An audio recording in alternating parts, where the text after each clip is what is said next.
Hi friends, আমি তনুশ্রীস কিচেনে সবাইকে স্বাগত। আজকে আমি ভোগের খিচুড়ি তৈরি করে দেখাবো। খুব সহজ পদ্ধতিতে কিভাবে ভোগের খিচুড়ি তৈরি করবেন সেটাই তৈরি করে দেখাবো। খিচুড়ি তৈরি করার জন্য এখানে 1 বাটি গোবিন্দভোগ চাল নিয়েছি, 1 বাটি চেটেও কম সোনামুগ ডাল নিয়েছি, টমেটো কুচি, মটরশুঁটি, আলু কুচি, নারকেল ছোটো ছোটো করে টুকরো করে নিয়েছি, ফুলকপি আর 2টো তেজপাতা, 2টো শুকনো লঙ্কা নিয়েছি। প্রথমে কড়াইতে ডাল দিয়ে দিচ্ছি। ডালটা 1 থেকে 2 মিনিট ধরে ভেজে নেব।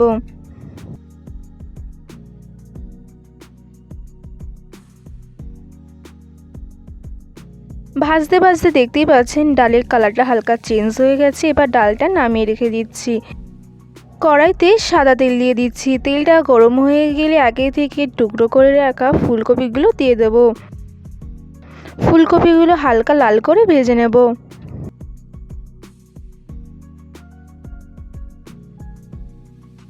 দেখতেই পাচ্ছেন খুব হালকা করে ফুলকপিটা ভেজে নিয়েছি। এবার তুলে নিচ্ছি।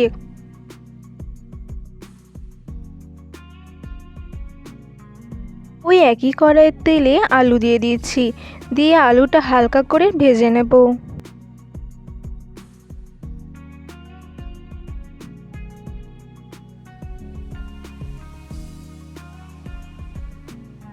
আলুটা হালকা করে ভেজে নিয়েছি, এবার এটা তুলে নিচ্ছি।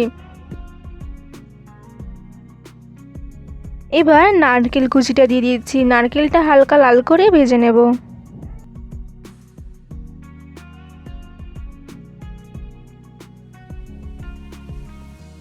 নারকেলটাও ভাজা হয়ে গেছে, এবার নারকেলটাও তুলে রেখে দিচ্ছি।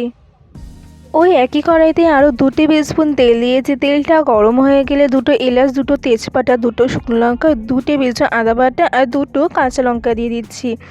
দিয়ে এবার ভালোভাবে সব কিছু 1 থেকে 2 মিনিট ধরে নাড়াচাড়া করব।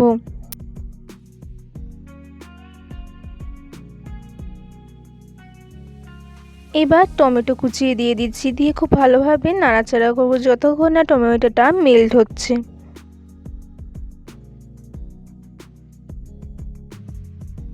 দেখতেই পাচ্ছেন টমেটোটা মেল্ট হয়ে গেছে। এবার 1 টেবিল স্পুন জিরে গুঁড়ো, 1 টেবিল স্পুন ধনে গুঁড়ো, 1 টেবিল স্পুন লবণ, 1 টেবিল স্পুন কাশ্মীরি লঙ্কার গুঁড়ো, 1 টেবিল স্পুন চিনি দিয়ে সব কিছু খুব ভালোভাবে মিশিয়ে নিচ্ছি।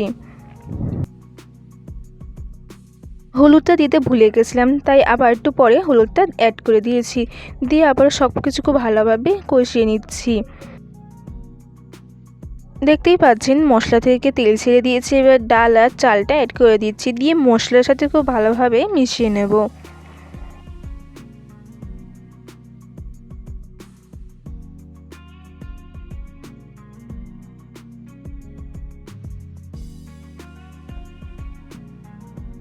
খুব ভালোভাবে ডাল আর চালটা মশলার সাথে মিশিয়ে নিয়েছি। এবার 3 কাপ পরিমাণ জল দিয়ে দিচ্ছি।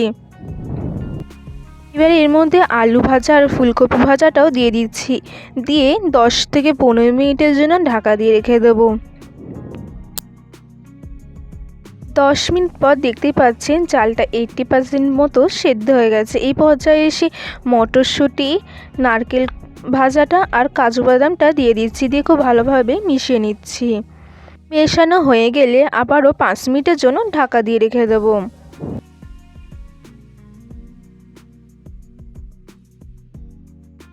দেখতেই পাচ্ছেন 5 মিনিট পর খিচুড়িটা তৈরি হয়ে গেছে। নামানোর আগে গরম মশলার গুঁড়ো 2 টেবিল স্পুন আর 2 টেবিল স্পুন ঘি আর নারকেল কোড়া দিয়ে দিচ্ছি, দিয়ে এবার খিচুড়ির সাথে খুব ভালোভাবে মিশিয়ে নিচ্ছি। সরস্বতী পুজোর স্পেশাল ভোগের খিচুড়ি তৈরি হয়ে গেছে। আমার রেসিপি যদি আপনাদের ভালো লেগে থাকে অবশ্যই লাইক, কমেন্ট, শেয়ার, সাবস্ক্রাইব করতে ভুলবেন না।